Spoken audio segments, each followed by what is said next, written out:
In today's video, I am going to teach you how to search test transactions in Stripe.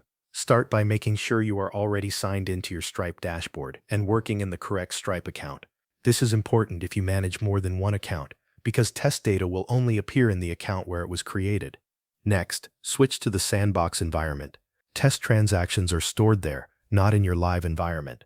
After switching, confirm that you are viewing sandbox data, so you do not confuse test activity with real account transactions.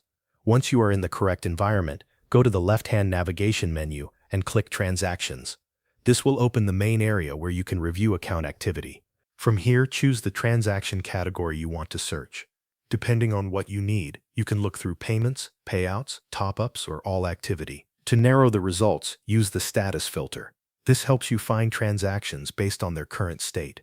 You can select a status such as succeeded, refunded, disputed, failed, or uncaptured, depending on which options are available in your view. If you know roughly when the test transaction happened, apply the date and time filter. This can quickly reduce the number of results on the page. You can also use the amount filter if you know the exact payment amount or a close value. If your account works with more than one currency, choose the correct currency filter so only matching transactions appear. You can continue refining the search with the payment method filter if you are looking for a transaction made with a specific method. If you need even more control, open more filters to access additional search options. These extra filters can be helpful when you are trying to locate one specific test payment among many records.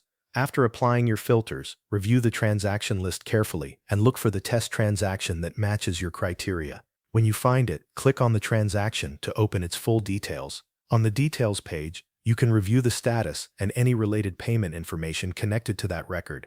If you still cannot find the transaction, go back to the transaction list and adjust your filters. In some cases, a filter may be too narrow and hide the result you are looking for.